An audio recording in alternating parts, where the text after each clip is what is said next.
having that standardized operating procedure. That's your process, that operation. That's how you define what you need to do, what you need to create, how you need to do it, how you need to create. Hey hatchlings, welcome to the Motion Hatch podcast. I'm your host, Hayley Akins. Today on episode 4 of the podcast, we talk to Canadian motion designer Andrew Embury. We go into a little bit about time management and how setting clear expectations with your clients can make your life easier. We also talk about how participating in the animation community and collaborating on projects with others can sometimes lead you to work through referrals. So I hope you enjoy this episode. Hey Andrew, thanks for coming on the podcast. How are you? I'm good, thanks. How are you doing? I'm fine, thank you. So first of all, I just wanted to ask you how you got into motion design. I saw that you worked at Fat Cat Animation Studios. Yeah, that's going back 13 plus years more. Yeah, a long time ago. So you worked there full time, did you? I did for about 5.5 years. Originally, it was brought on as just kind of the guy that did pretty much a little bit of everything. So from Photoshop to 3D to graphic design for a lot of print material. And then they wanted to transition the studio to be not so much just like helping everyone and kind of wearing multiple hats, turned into, and they wanted to become more of an animation studio and be a service. And so I was going to lose my job. And he said, sorry, we need more animators. And I said, well, I can animate. He's like, you can animate? I was like, yeah, I can animate. You know, tears are rolling down my face because I sacrificed a lot to be able to get to this place. And this is like halfway across the country. So I made a deal with my ex-fiance to be able to like move in with her parents. I had a job at a grocery store pushing shopping carts. I also worked at a call center.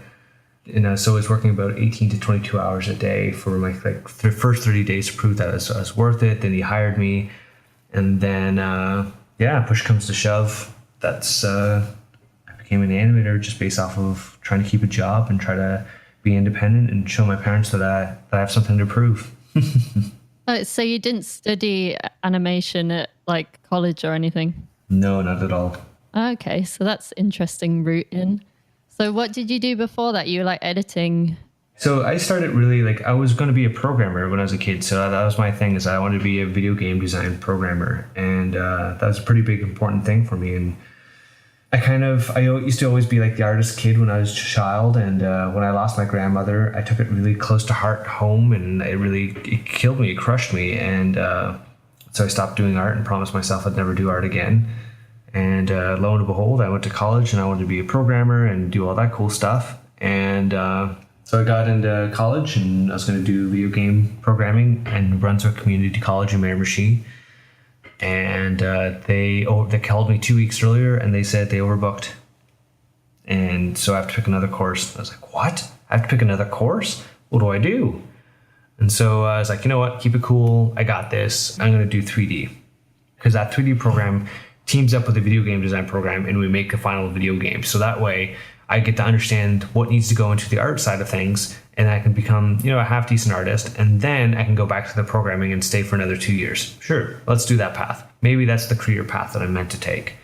So then I went in and took the 3D course, and the first semester, I guess, is very generalized, but it turned out to be kind of great. And I met some really cool people. One of my best friends, Ariel Marsh and Kevin Fields, just two incredible, awesome people that I'm still best friends with. And my college professor / instructor, Tony Gilchrist. My God, that man was amazing. Darren Reed was the programming, just incredible people. Norma McLean, Norma is just an angel. She's just an amazing woman. I had the best education, and I couldn't be more grateful, to be honest. I think that's really interesting that you didn't come from say going to college doing animation or something like that. I mean, do you think that it's important for people to go to college and do something like that, or do you think it's kind of, you could take the route?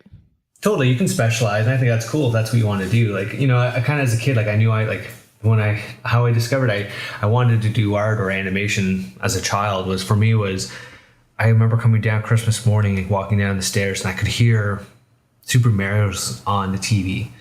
And it was Super Mario Brothers. My mom and dad bought me a Nintendo. This is back late 80s.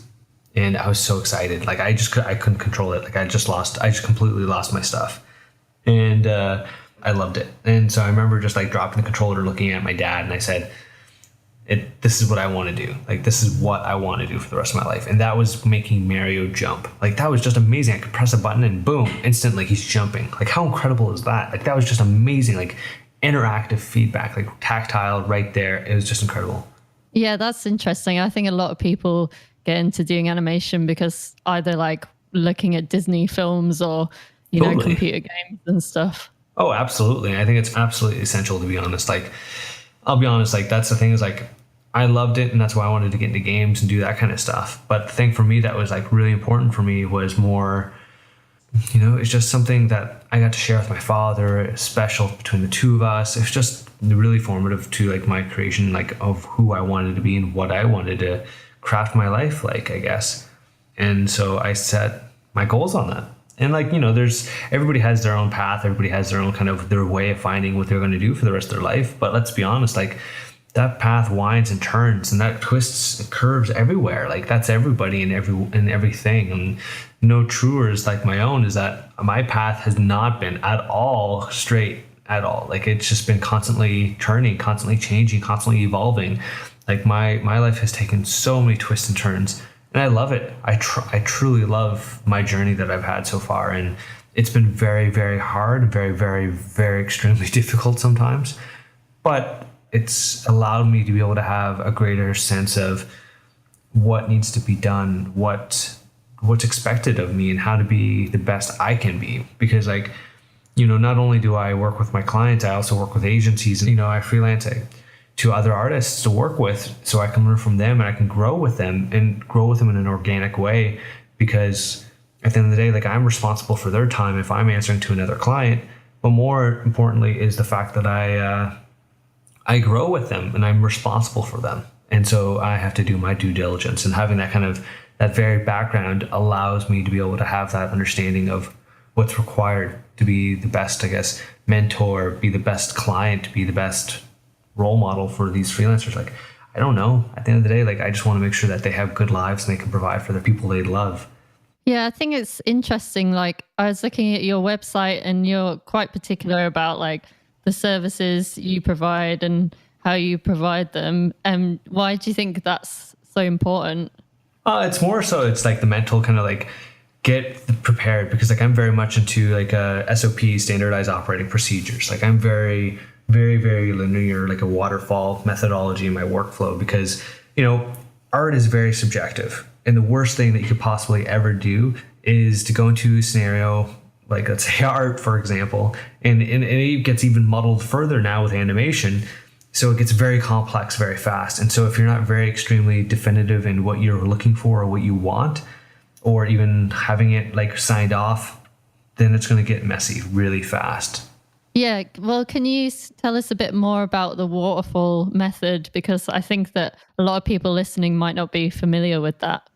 Yeah, so the biggest thing with waterfall is obviously is having sign-offs. You know, you have your deadlines, you have your process, like you move forward to be able to finish something, let's say a storyboard. So you start and you have your end date. When you finish that storyboard, when you finish that end date, you have to make sure that, you know, you get your approvals. If you don't get your approvals, then you go back up the waterfall, and it takes more time to go back than it does take to go forward in the waterfall, because you don't see water going up hills all that often.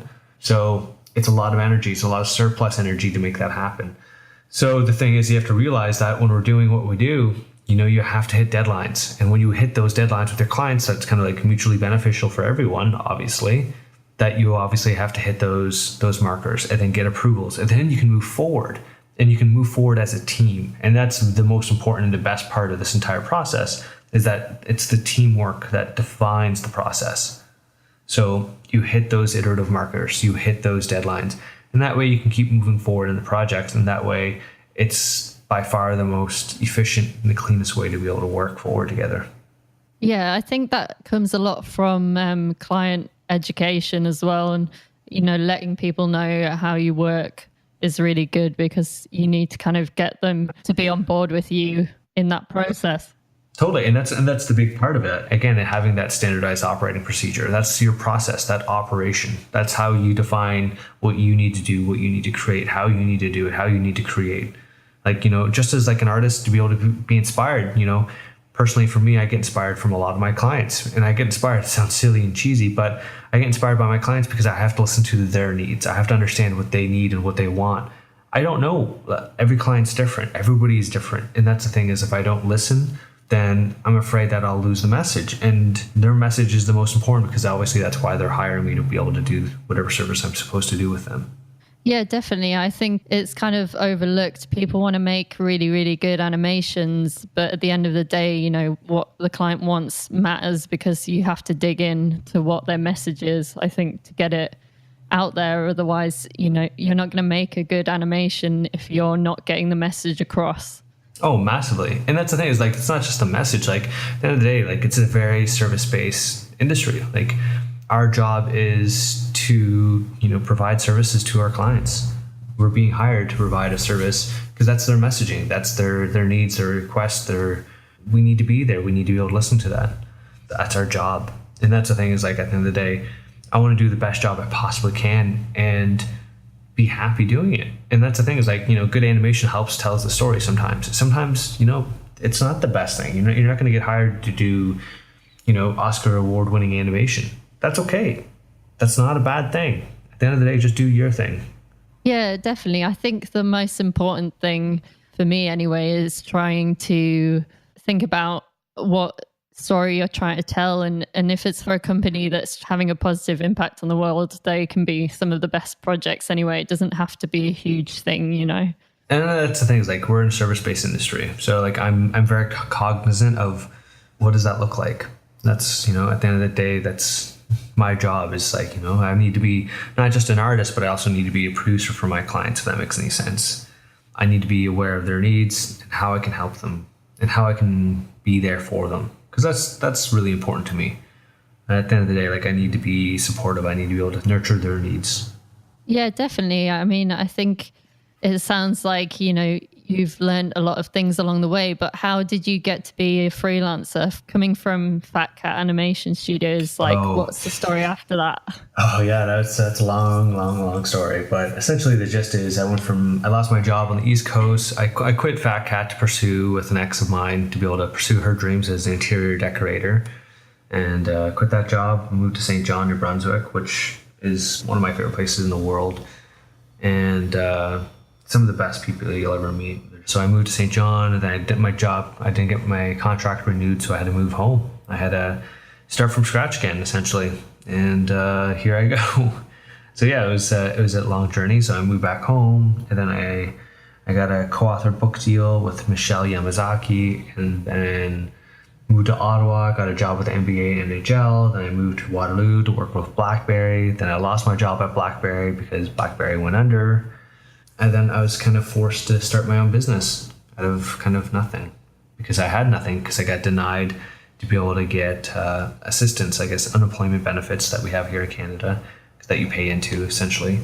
And I didn't qualify because I got a severance from BlackBerry, and then I requested for a small business loan and got denied from that too. And so I had nothing. I had nothing in the bank. I had no savings because I was just starting, and I sacrificed the job in Ottawa to be able to make BlackBerry happen. And I was living literally on the edge the entire time. And instead of moving back home with my parents, because I have a kid sister that's 14 and a half years younger than me, I didn't want her to see her failure of her brother move back home twice. And so as an aspect of pride, I couldn't do it. I couldn't move home again.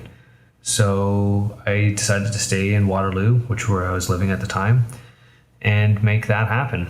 I had no money saved, so I had my severance that was going to last me 3 months. So I had to find a new apartment, and then I can only make enough money to be able to pay rent. Essentially, I was doing church sermon openers, and that was only paying me maybe $400 a month, maybe.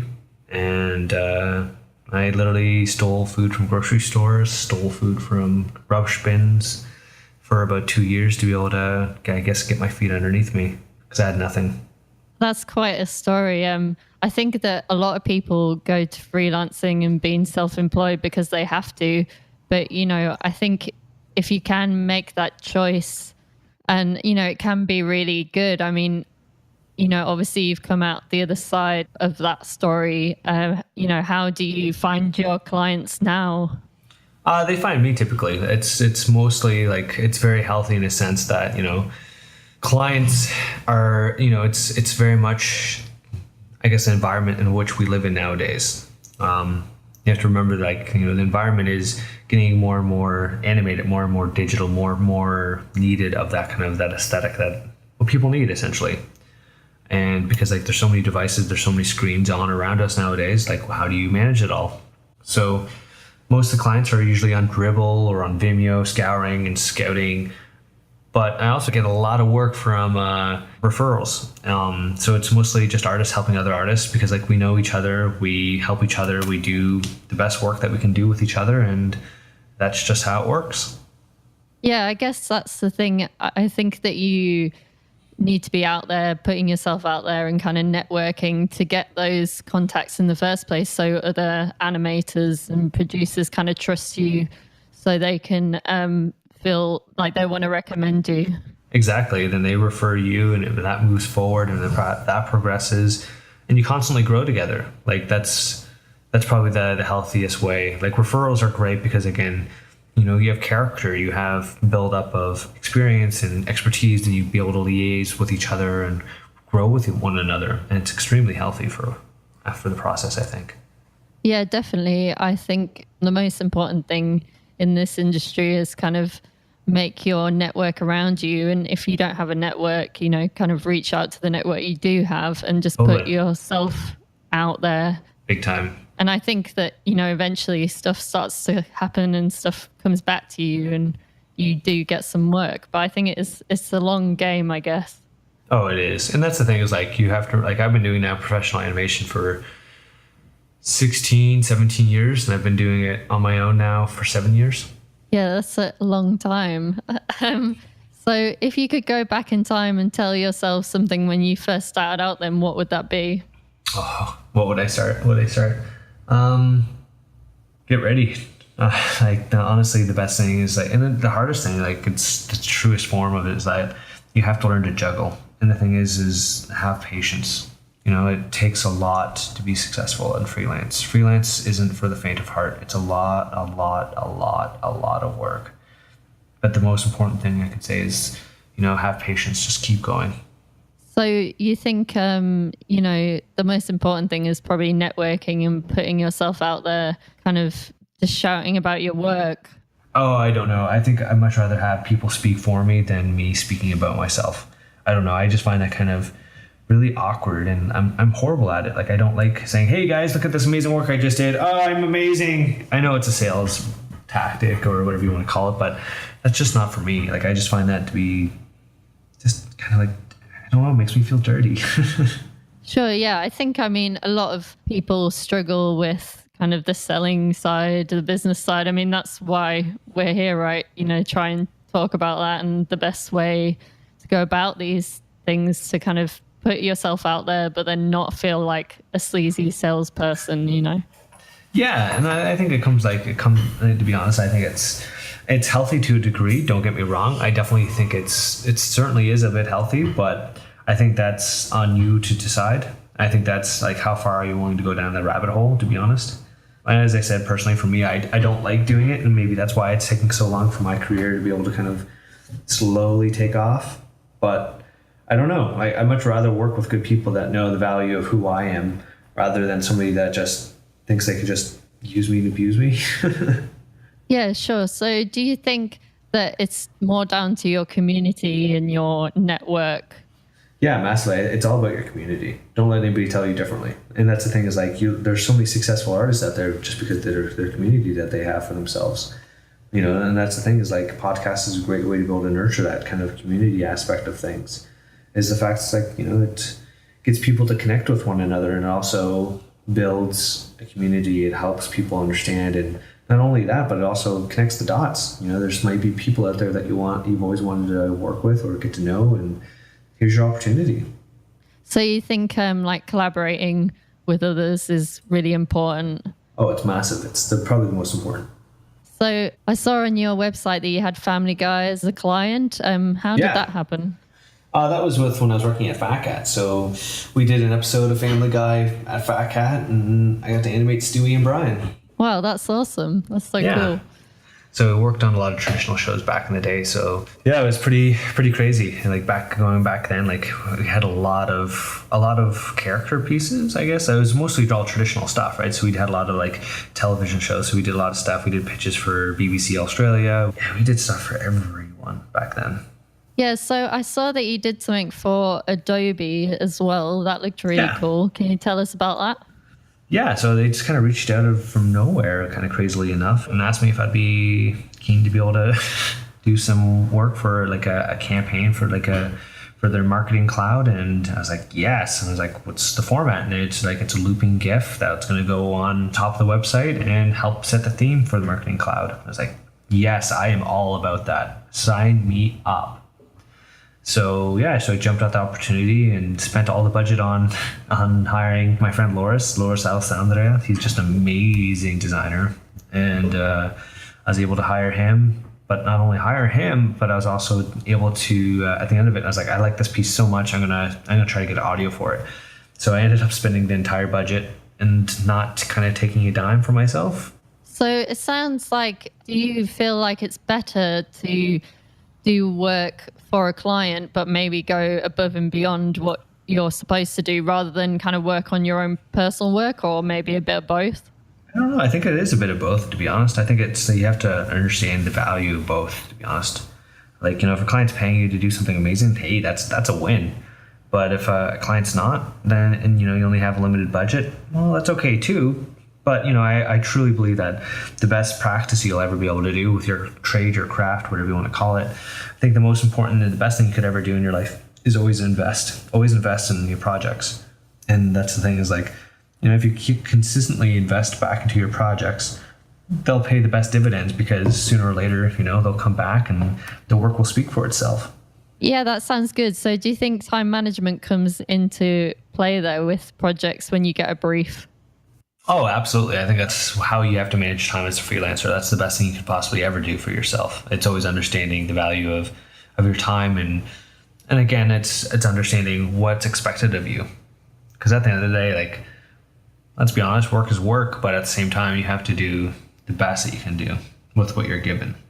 Yeah, sure. So I think it's like some projects, you do them, to brief, and you kind of do that for more like the money. And then there's other things that maybe you have projects where you kind of can see that it could be really great for your career. So maybe you push that a little bit further. Is that right? Yeah. I don't know. I kind of do it for both, to be honest. And maybe that's, again, maybe poor business on my end, but I totally believe in doing the best you possibly can, regardless of the circumstance. I don't know. I always put my best foot forward and always go above and beyond for my clients to make sure. But that's kind of where, like, the subjectivity comes in, to be honest. And that's the thing, is that's where it gets really tough, because you have to make sure to be able to do the best you can. It's at the end of the day, like, I think if you invest always in your work and you invest in your tools that you use, it will always pay the best dividends. It's like a carpenter. It's an old euphemism that my dad used to say, like, you can't carve award-winning chair with a blunt tool. Yeah, definitely. I mean, I think the most important things are, being involved in the community and, trying your best and being like a really nice person. Like, it sounds super cheesy, but I think that's what works, among other things. But if you're like a cool, nice person, then people are going to be drawn to that, and they're going to try and, help you or pass jobs onto you and stuff like that. I think that's what you're kind of getting at. Yeah, I don't know, just be a good person. Like, at the end of the day, like, do good work and be just a good person. And that's on you to define. That's the beauty of art. It's up to personal definition. And that's the thing, is like, that's why you have to be very clear in your expectations, what you want to get out of it. Yeah, definitely. Do you have any more like practical tips or stories you want to share with the audience?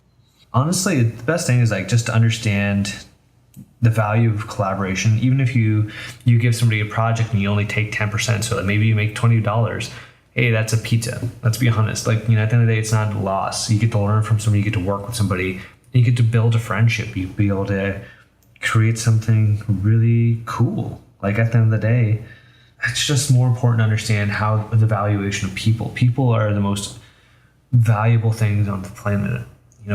There's just so many amazing people out there, and it's just being good to one another and working with one another and being respectful of one another and expectations of one another. Like, it's so good. Yeah. So do you plan your work out in your business to make sure you make enough money, or do you just get projects as they come in? Yeah, I wish I could say I could schedule and book things out. No, it's usually I get projects of, oh my God, we need to get this done next week. Oh my God, we have one day. Oh, we're behind. No, stuff's happening. I never get a project that I can book. I can plan out, unfortunately. But sometimes I think that can work well for a freelancer, because then you have more freedom, because even if there aren't many jobs coming in, there's always that last minute job right around the corner. Yeah, yes and no. I think it's like, truthfully, like, this is where kind of like myself, like, it's kind of really, it's stunted a lot of my relationships. And I'm starting to understand the value of what that looks like a little bit better in my life. And for me personally speaking, I want to do less of it, to be honest. I want to get better physically. I want to get in the best of my peak health now. And I want to do it because at the end of the day, like, I just want to be the best Andrew I can be. I have an amazing dog and I want to be a great dad to him. I guess puppy dad, I guess. But like, at the end of the day, like, it's important to me to be like, I'm trying to be more present. And, I lost recently a great relationship that I had because for the most part, I chose work. And I chose work because I get scared and I work hard. And so I just keep going, and that's not fair. I don't want to do that much longer. Like, at the end of the day, and I want to spend time and I want to make time with the people that matter the most. Yeah, definitely. I think that's like the most important thing we can learn in life, right? And try and make our businesses work around that. I see a lot of designers and animators making products like plugins and stuff like that. I think this is to try and, plug those gaps so you don't feel like you have to go all the time. Totally. When the projects are there, and you can kind of go out there and pick and choose a little bit more. I mean, that's the ideal way forward, I think. I think yes, and I think no. Like, I think it's understanding the value of what those projects are, to be honest. I think that really comes down to it. I think that's the next big wave to come is the understanding. It's the capacity of what it means to run a successful business. Business isn't just you sitting in front of a computer grunting for 12 hours a day. No, that's not what a business is. A business is providing a service to clients and customers that need or require your skills. And then it's valuing your skill set. It's valuing who you are and what you offer. Do you offer awesome 2D, 3D, stop motion animation? I don't know. Maybe that's what you do. Maybe you take the best photographs of, vitamin bottles. Maybe you make the best coffee, and that's your gift to your customers is some fresh roasted coffee beans. I don't know, but it's valuing what it means to make the work you create and what it means to make good work, inspired work. Be inspired. That's the most important thing. Being inspired is just understanding what that looks like. Yeah. So do you think it's about maybe looking at the concepts and stuff? That's what makes animators stand out rather than someone who can just do the work. It's kind of having more on the strategy and messaging side of things that would make you stand out more to clients. I think at the end of the day, like, clients are going to find you regardless of whatever medium they have or wherever they find you. What I really think it comes down to is the clients will come and go regardless. And like, if anything has showed us lately is like clients can be very abusive and not really understand or respect who we are as creatives. And that's okay, but have lines. Like, one of my big lines for me, my personal work is that my clients cannot text me or call me just randomly. That's just a layer. That's a line that I will not cross. That is unprofessional as it gets. So it's understanding the value of your time, the value of importance of how you manage your time and how you manage your work. So you think it's about setting a good set of guidelines for yourself is Totally. important. Just as important as it is the work itself. Yeah, absolutely. Yeah. So I think it's good to have systems in place, you know, and maybe like how you apply to clients, you kind of have a standardized way, because I find it a lot that, you know, you get talking to a client and then you end up getting down the line and then you realize, you know, they don't have any money and things like that. And when you're starting out, I think you can fall into those traps quite often. Oh, big time. So I think it's, you know, about establishing these things for ourselves and putting systems in place where we can kind of help to kind of weed out these things. And, you know, obviously if someone wants you to do work for them, you know, sometimes it's appropriate to do work for free, but a lot of times it isn't, or cheap or whatever, you know. Totally. And that's all decisions you have to make. Yeah, that's what running a business is all about. Just you making the decisions. But I think it's good to have people out there talking about these things, because, you know, sometimes it can be a bit cloak and dagger and no one really talks about the business side of things. So that's kind of why I wanted to bring people on this podcast to open it up a bit and start these conversations, because I think it's really important to empower our industry and each other, you know. Couldn't agree more. Cool. So do you have anything else that you wanted to talk about? Not really. It's more about like just being, you know, be true to yourself, have patience, love what you do, and just do what you feel is the best you can do, I guess. Like at the end of the day, it's about you. It's your journey.